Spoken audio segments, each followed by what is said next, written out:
तर आपण सेकंड इयरचे विद्यार्थी आणि आपण आज दुसरं युनिट घेऊया आणि दुसऱ्या युनिटमध्ये राज्य ही कॉन्सेप्ट आपण पाहूया। तर राज्य ही जी कॉन्सेप्ट आहे ही राज्यशास्त्राच्या अभ्यासातील एक मध्यवर्ती संकल्पना आहे, कारण की राज्य ह्या कॉन्सेप्टभोवती बाकीच्या सगळ्या संकल्पना फिरत असतात आणि त्याच्यामुळे राज्याच्या ह्या संकल्पनेबद्दल अनेक विचारवंतांनी, म्हणजे प्राचीन काळ असो, मध्ययुगीन काळ असो की आधुनिक काळ असो, अनेक विचारवंतांनी आपापल्या व्याख्या मांडलेल्या आहेत, आपापले विचार मांडलेले आहेत की राज्याची संकल्पना कशी अस्तित्वात आली किंवा राज्य ही संकल्पना कशी निर्माण झाली। पण कोणत्याही विचारवंतांमध्ये एक वाक्यता नाही। काही विचारवंतांनी आपल्या पद्धतीने आपले विचार मांडलेले आहेत। ॲरिस्टॉटलसारखा विचारवंत, या विचारवंतांनी आपली व्याख्या मांडत असताना सांगितलेलं आहे की गाव आणि खेड्यांचा समुच्चय म्हणजे राज्य ही संकल्पना त्यांनी मांडलेली आहे। मध्ययुगीन काळामध्ये धार्मिक रूढींचा प्रभाव जास्त होता आणि त्या आधारावर काही लोकांनी विचार मांडले।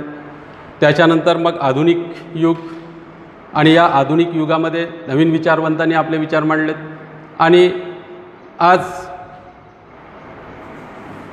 राज्यासंबंधीचे हे विचार मांडत असताना गार्नर ह्या विचारवंताची व्याख्या किंवा इतर काही विचारवंत आहेत त्या विचारवंताची व्याख्या आज ह्या थोडंसं यांच्यामध्ये एकमत झाल्यासारखं दिसत आहे आणि या एकमताच्या आधारावर राज्य ही कॉन्सेप्ट मांडत असताना किंवा संकल्पना मांडत असताना साधारणतः या विचारवंतांनी या चार घटकांना महत्त्वाचं स्थान दिलेलं आहे आणि म्हणून गार्नरची जी व्याख्या आहे राज्य या संकल्पनेसंबंधी ही साधारणतः, आणि काही विचारवंतांनी सेबाईंसारख्या विचारवंतांनी ज्या व्याख्या मांडलेल्या आहेत या विचारवंतांच्या व्याख्येमध्ये एक वाक्यता दिसून येते आणि त्या एक वाक्यतेच्या आधारावर साधारणतः राज्य ह्या संकल्पनेसाठी चार घटक महत्त्वपूर्ण मानले जातात आणि म्हणून गार्नरची व्याख्या जी आहे ही व्याख्या पाहणं आपल्याला अत्यंत महत्त्वाचं आहे। गार्नर काय म्हणतो की संख्येने कमी अधिक असलेल्या व्यक्तींचा समुदाय असतो जो विशिष्ट भूभागावर कायम वास्तव्य करून राहतो व बाह्य नियंत्रणापासून स्वतंत्र असतो आणि बहुसंख्य रहिवासी जिच्या आज्ञांचे किंवा सवयींचे पालन करतात अशी सुसंघटित व्यवस्था म्हणजे राज्य होय। आणि या व्याख्येच्या आधारावर आपल्याला हे म्हणता येईल की राज्याचे हे चार घटक अपेक्षित आहेत की ज्याच्यामध्ये लोकसंख्या, भूप्रदेश, सरकार आणि सार्वभौम सत्ता या चार घटकाच्या आधारावर राज्य ही संकल्पना अस्तित्वात आलेली आहे असं आपल्याला म्हणता येईल। मग हे चार घटक कसे असावेत? त्याच्यामध्ये पहिला घटक सांगितलेला आहे की लोकसंख्या, कारण की कोणतीही राज्याची संकल्पना करीत असताना लोकसंख्या हा महत्त्वपूर्ण घटक आहे की जिथं लोक असतील, पण मग ते लोक कसे असतील? कारण की लोकसंख्या तर आवश्यक घटक आहे राज्यासाठी, पण लोकसंख्या किती असावी, का असावी? तर याच्यामध्ये अनेक विचारवंतांमध्ये त्यांच्या परिस्थितीनुसार म्हणा किंवा वेळेनुसार त्यांनी आपली लोकसंख्या मांडलेली आहे। प्लेटो म्हणतो 5040 असावी राज्याची लोकसंख्या। त्याच्यानंतर ॲरिस्टॉटलसारखा विचारवंत आहे, तो म्हणतो की राज्याची लोकसंख्या अतिशय जास्तही नसावी, अतिशय कमीही नसावी। मॅकियावेलीसारखा विचारवंत आहे, तो म्हणतो राज्याची लोकसंख्या 10,000 असावी। आणि म्हणून लोकसंख्या किती असावी, का असावी, यापेक्षा लोक कसे असावीत हा महत्त्वाचा इश्यू आहे। आणि म्हणून मग काही विचारवंतांनी असं म्हटलेलं आहे की राज्याची लोकसंख्या, राज्य ह्या घटकासाठी लोकसंख्या तर आवश्यक घटक आहे, परंतु ती लोकसंख्या किती असावी या दृष्टिकोनातून वेगवेगळ्या विचारवंतांमध्ये मतभेद आहे। प्राचीन काळात छोटी छोटी नगरराज्य होती आणि त्याच्यामुळे प्राचीन काळातील विचारवंतांनी काही विशिष्ट लोकसंख्या मांडलेली होती, पण आधुनिक काळाचा जर किंवा आजच्या काळाचा जर आपण विचार केला तर लोकसंख्या ही आवश्यक आहे, परंतु अतिशय जास्त लोकसंख्या असेल तरी ते राज्यासाठी उपयुक्त ठरणार नाही आणि अतिशय कमी लोकसंख्या असेल तीसुद्धा राज्यासाठी उपयुक्त ठरणार नाही। आणि म्हणून शेवटी एक म्हणावं लागेल की लोकसंख्या हा राज्यासाठी आवश्यक घटक आहे, परंतु लोकसंख्या अशा प्रमाणात असावी की ती जास्तही असता कामा नये आणि कमी असता कामा नये। राज्याच्या शासन व्यवस्थेला त्या लोकांवरती नियंत्रण प्रस्थापित करता येईल, लोकांच्या समस्या सोडविता येईल, लोकांचे प्रश्न सोडविता येईल, या प्रमाणात ती लोकसंख्या असावी। आणि म्हणून अनेक विचारवंतांनी या गोष्टीला महत्त्वाचं स्थान दिलेलं आहे। त्यातल्या त्यात मग लोक कसे असावेत? लोकसंख्या भरपूर असेल आणि लोक आळशी असतील, कार्यकुशल नसतील, कामासाठी इच्छुक नसतील, शैक्षणिक त्यांचा विकास झालेला नसेल, तर त्यावेळेस त्या राज्याचा विकाससुद्धा योग्य रीतीने करता येणार नाही. आणि म्हणून लोक मर्यादित असतील, आवश्यक असतील, ते गुणवान असतील, विद्वान असतील, बुद्धिमान असतील, कार्यकुशल असतील, तर त्यावेळेस त्या राज्याचा विकास, त्या देशाचा विकास योग्य रीतीने होऊ शकतो. आणि म्हणून आज आपण पाहिलं, जपानसारख्या देशाचा जर आपण विचार केला तर छोटासा राज्य, लोकसंख्याही फार विशिष्ट, परंतु त्या राज्यांनी आपल्या लोकांच्या आधारावर, ते त्यांच्या कार्यकुशलतेच्या आधारावर आपलं डेव्हलपमेंट योग्य रीतीने केलेलं आहे. आणि म्हणून लोकसंख्या हा राज्य ह्या संकल्पनेसाठी अत्यंत आवश्यक घटक आहे. पण त्यासोबतच ती लोकसंख्या एका विशिष्ट याच्यामध्ये त्या राज्याचा भूप्रदेश पाहून किंवा त्या याच्यावरती असणारे लोकांची गरजा पाहून त्या प्रमाणात जर लोकसंख्या असेल तर ते महत्त्वाचं आहे. परंतु राज्य ह्या संकल्पनेसाठी लोकसंख्या हा महत्त्वपूर्ण घटक आहे. दुसरा घटक आहे की भूप्रदेश, कारण की राज्य म्हटल्यानंतर भूप्रदेश हा आवश्यक आहे. मग भूप्रदेश किती असावा, का असावा हे आपण आज ठरवू शकत नाही, कारण की प्रत्येक राज्याच्या नैसर्गिक सीमा निर्माण झालेल्या आहेत आणि प्रत्येक राज्य आपापल्या विशिष्ट भूप्रदेशाने व्यापलेलं आहे. जर एखाद्या ठिकाणी आपण विचार करतो की लोकसंख्या आहे, परंतु ते इकडे तिकडे भ्रमण करीत आहेत, आणि जर भ्रमण करीत असेल आणि त्यांना विशिष्ट भूप्रदेश नसेल तर तिथं राज्य निर्माण झालं आहे असं म्हणता येणार नाही. इस्रायलसारख्या देशाचा जर विचार केला तर इस्रायलसारख्या देशालासुद्धा बरेच वर्षापर्यंत भूप्रदेश नव्हता, जवळपास 1970पर्यंत. मग काही विशिष्ट देशांनी त्याला पुढाकार घेऊन एक भूप्रदेश त्यांना मिळवून दिला आणि तो एक आज राज्य झालेला आहे. पण याच्या अगोदर त्या इकडे तिकडे भटकत होते आणि इकडे तिकडे वास्तव्य करीत होते, आणि त्याच्यामुळे इस्रायल हा देश नव्हता. त्यांची लोकं होती, परंतु त्यांच्याकडे भूप्रदेश नसल्यामुळे त्यांचं राज्य निर्माण झालेलं नव्हतं.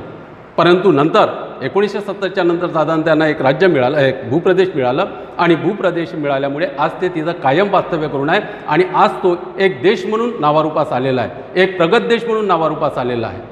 आणि म्हणून भूप्रदेश हा आवश्यक असा घटक आहे. मग हा भूप्रदेश कसा असावा? आता भूप्रदेश जर सुपीक असेल तर त्यावेळेस सुपीक असेल, पाणी चांगलं असेल, वातावरण जर समशीतोष्ण वातावरण असेल, थंडही नाही आणि गरमही नाही, तर त्यावेळेस तिथं उत्पादन कार्य चांगल्या पद्धतीने वाढीस लागेल, उत्पादनाचे स्रोत चांगल्या पद्धतीने निर्माण होतील. आणि तोच भूप्रदेश जर एखाद्या ठिकाणी खडकाळ असेल, डोंगराळ भूप्रदेश आहे, खडकाळ आहे, कुठल्याही पद्धतीची नैसर्गिक संसाधने नाहीत, तर त्यावेळेस त्या भूप्रदेशाचा त्या राज्यासाठी तेवढा उपयोग होणार नाही. आणि म्हणून भूप्रदेशाच्या दृष्टिकोनातून जर आपण विचार केला, आपण भारताचाच आपण विचार केला, तर आपल्याकडे वनसंपदा आहे, जलसंपदा आहे, धनसंपदा आहे, आपल्याकडे खनिज पदार्थ आहेत, भरपूर खनिज पदार्थ आहेत. आणि त्याच्यामुळे आपण जर आपल्या देशाचा विचार केला तर आपल्याकडे अशा पद्धतीचं असं वातावरण समशीतोष्ण आहे, आणि अशा पद्धतीचं वातावरण असल्यामुळे आपल्या देशाच्या विकासासाठी हा भूप्रदेश अत्यंत महत्त्वाचा आहे. त्यासोबतच त्या भूप्रदेशाला 4 जर नैसर्गिक सीमा असतील, मग हवेच्या, पाण्याच्या असतील किंवा डोंगराळ्याच्या असतील, तर त्यावेळेस अजून त्याला आपल्या संरक्षणाच्या दृष्टिकोनातून तो महत्त्वपूर्ण राहतो. आणि म्हणून राज्य ह्या संकल्पनेसाठी भूप्रदेश आवश्यक आहे. परंतु या भूप्रदेशाला जर नैसर्गिक सीमा असतील, तो भूप्रदेश वातावरणाच्या दृष्टिकोनातून चांगला असेल, समशीतोष्ण वातावरण असेल, सुपीक जमीन असेल, तर त्यावेळेस त्या भूप्रदेशाच्या आधारावर त्या राज्याचं डेव्हलपमेंट योग्य रीतीने करता येईल. आणि म्हणून राज्य या संकल्पनेसाठी भूप्रदेश हा अत्यंत महत्त्वपूर्ण घटक आहे. तिसरा घटक सरकार. आता 2 घटक आहेत, परंतु सरकार हा घटक नाही, तर त्यावेळेस त्याला राज्य आहे असं म्हणता येणार नाही. 1947च्या पूर्वीपर्यंत जर आपल्याला विचार केला तर भारताकडे लोकसंख्या होती, भारताचा भूप्रदेश होता, भारताची सरकारही होती, परंतु या सरकाराला इंग्रजांचं नियंत्रण होतं, इंग्रजांचं आधिपत्य होतं, आणि त्याच्यामुळे आपल्याकडे परिपूर्ण सरकार आहे असं आपल्याला म्हणता येत नव्हतं. कारण की सरकार असल्याशिवाय त्या लोकसंख्येला, त्या भूप्रदेशाला नियंत्रणात आणता येणार नाही. सरकार जर असेल किंवा शासन जर असेल तर कायदे मंडळ आहे, कार्यकारी मंडळ आहे, न्याय मंडळ आहे, या 3ही मंडळाच्या माध्यमातून देशासाठी चांगले कायदे तयार करता येईल, देशासाठी एक व्यवस्था निर्माण करता येईल, सुव्यवस्था निर्माण करता येईल, देशामध्ये कायदे योग्यरीतीने निर्माण करता येईल, जनतेसाठी आवश्यक असणारे, जनतेच्या विकासासाठी आवश्यक असणारे. आणि म्हणून सरकार हा राज्यासाठी अत्यंत महत्त्वपूर्ण घटक आहे. आणि तो घटक आज जगाच्या पाठीवरती प्रत्येक देशामध्ये आपल्याला दिसतो, कारण की सरकारशिवाय राज्याची कल्पनाच करता येत नाही. म्हणजे लोकसंख्या असेल, तुमच्याकडे भूप्रदेश असेल, सार्वभौम सत्ताही असेल, पण सरकारच जर नसेल तर त्यावेळेस त्याला राज्य असं म्हणता येणार नाही. आणि म्हणून सरकार हा अत्यंत महत्त्वपूर्ण घटक आहे आणि सरकार असेल तरच त्या राज्याला आपली योग्य दिशा दाखवता येईल, योग्य मार्गाने नेता येईल, योग्य कायदे निर्माण करता येईल, योग्य व्यवस्था सुव्यवस्था निर्माण करता येईल. आणि म्हणून तिसरा हा महत्त्वपूर्ण घटक आहे सरकार. आणि चौथा महत्त्वपूर्ण घटक आहे त्यासोबतच सार्वभौम सत्ता. आता सार्वभौम सत्तेचा जर आपण विचार केला तर आपल्याकडे लोकसंख्या आहे, भूप्रदेश आहे, सरकारही आहे, परंतु सार्वभौम सत्ता जर नाही तर त्यावेळेस त्याला राज्य म्हणता येणार नाही. कारण की हे चारही घटक राज्य या संकल्पनेसाठी अत्यंत आवश्यक आहे. आणि चारही घटक आवश्यक असल्यामुळे सार्वभौम सत्ता हा त्यातल्या त्यात अत्यंत महत्त्वपूर्ण घटक आहे. कारण की आपल्याकडे लोकसंख्याही आहे, लोकही आहेत आपली, भूप्रदेशही आपला आहे, सरकारही आहे, परंतु सार्वभौम सत्ताच नाही. आणि जर सार्वभौम सत्ता नसेल तर त्याला राज्य म्हणता येणार नाही. ही कंडिशन आपल्याला 1947च्या पूर्वी होती. 1947च्या पूर्वी भारताकडे लोकसंख्या होती, भूप्रदेशही होता, सरकारही होती, परंतु आपल्याकडे सार्वभौम सत्ता नव्हती. मग ती सार्वभौम सत्ता कुणाकडे होती? ती सार्वभौम सत्ता इंग्रजांकडे होती. इंग्रज त्या सार्वभौम सत्तेचा वापर करीत होते. आणि जेव्हा 1947 नंतर आपल्याला स्वातंत्र्य मिळालं आणि स्वातंत्र्य मिळाल्यानंतर आपल्याला सार्वभौम सत्ता प्रस्थापित झाली. 2 सार्वभौम राज्य निर्माण झाले, एक भारत आणि दुसरा पाकिस्तान. दोन्ही देश आपापल्या सार्वभौम सत्तेचा वापर करू लागले. मग ही सार्वभौम आणि बहिर्गत दृष्टिकोनातून, दोन्ही दृष्टिकोनातून पूर्णपणे स्वतंत्र असेल.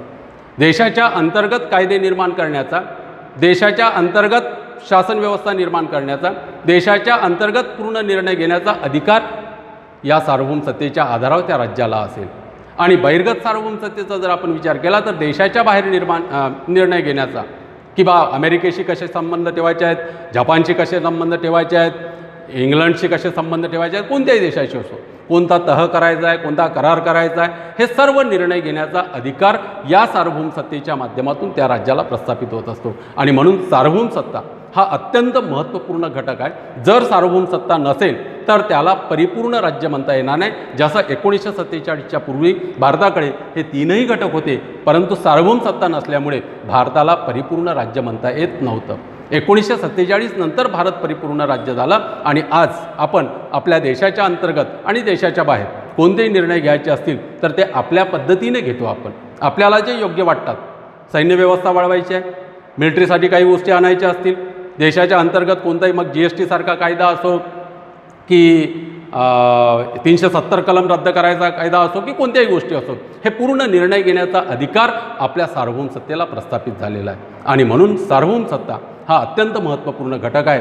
आणि हे चारही घटक जिथं असतील तिथं राज्य अस्तित्वात आलेलं आहे असं आपल्याला म्हणता येईल. या 4 घटकापैकी एखादा जरी घटक नसेल, कोणताही एक घटक, लोकसंख्या नसेल तरी राज्य म्हणता येणार नाही, भूप्रदेश नसेल तरी राज्य म्हणता येणार नाही, सरकार नसेल तरी राज्य म्हणता येणार नाही, किंवा सार्वभौम सत्ता असेल तरी राज्य म्हणता येणार नाही. आणि म्हणून गार्नरने जी व्याख्या केलेली आहे त्या व्याख्येच्या आधारावर आपल्याला असं म्हणता येईल किंवा आज ही गार्नरची व्याख्या इतकी महत्त्वपूर्ण ठरलेली आहे की राज्य ह्या संकल्पनेसाठी हे 4 घटक जे गार्नरने आपल्या व्याख्येमध्ये सांगितलेले होते, हे 4 घटक आज सर्वसंमत झालेले आहे. आणि या 4 घटकाच्या आधारावर राज्य ही संकल्पना अस्तित्वात आलेली आहे असं आपल्याला म्हणता येईल. ठीक आहे.